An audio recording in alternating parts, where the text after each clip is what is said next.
야권은 황교안 대통령 권한대행이 특검의 기간 연장을 거부한 데 대해서 계속해서 강한 비판을 쏟아냈습니다. 이와 관련해 야4당 원내대표가 만나 황 권한대행에 대한 탄핵 추진 여부 등 대책을 논의하고 있습니다. 국회 취재기자 연결해 보겠습니다. 조성호 기자. 네, 국회입니다. 자, 이 특검 연장 불발된 것과 관련해서 야권이 반발하고 있는데요. 구체적으로 전해주시죠. 네, 황교안 대통령 권한대행이 특검의 연장 요청을 거부하면서 내일로 특검의 활동이 모두 종료되는데요. 오전에 이 소식이 전해지면서 야권에서 일제히 강한 비판의 목소리가 나왔습니다. 황 권한대행 측의 공식 발표가 있기 전에 더불어민주당 우상호 원내대표는 연장 불허 방침을 미리 전달받았다면서 유감의 뜻을 밝혔습니다. 직접 들어보시죠. 황교안 총리가 9시 반쯤에 특검 연장 안 한다 이런 입장을 발표할 예정이다 이렇게 유감입니다. 민주당은 오전에 특검 수사기간 연장 거부 관련 대응 방안을 논의하는 긴급 의원총회를 열었습니다. 이 자리에서 특검 수사를 이어가기 위한 새로운 특검 법안을 발의하고 다른 야당과 함께 황 권한대행에 대한 탄핵을 추진하기로 했습니다. 국민의당은 황교안 권한대행이 역사의 죄인으로 기록될 것이라며 국민의 이름으로 규탄한다고 목소리를 높였습니다. 주승용 원내대표는 황 권한대행이 스스로 국정농단의 공범이라고 인정한 셈이라며 비판했는데요. 직접 들어보시죠.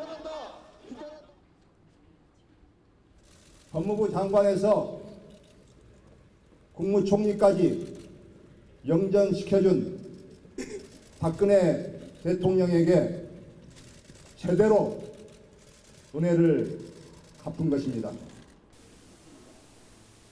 주 원내대표는 황 권한대행의 탄핵 추진을 언급하면서 제1야당인 민주당이 앞장서야 한다고 주장했습니다. 바른정당은 지도부가 직접 기자회견을 열고 황 권한대행을 비판했습니다. 정병국 대표의 기자회견 내용입니다.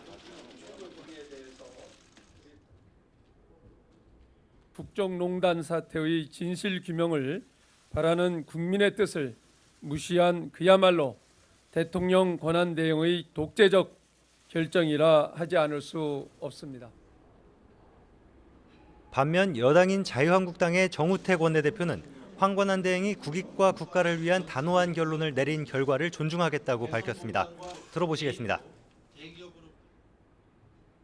특검이 다 하지 못한 수사는 본인들이 한정된 시일 내에 선택과 집중을 하지 못한 결과이고 미진한 부분은 계속 검찰이 수사하면 되는 것입니다.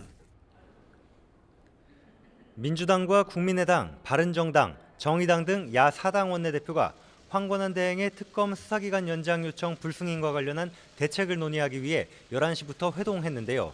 조금 전 결과 브리핑이 있었습니다. 4당 원내사령탑은 새 특검법을 적극적으로 추진해 검토하기로 의견을 모았고 3월 임시국회 소집을 자유한국당에 요구했습니다. 또 황 권한대행 탄핵 문제와 관련해 민주당과 국민의당, 정의당 등 3당은 합의했고 바른정당은 조만간 당내 입장을 조율해 알려주기로 했습니다. 지금까지 국회에서 YTN 조성호입니다.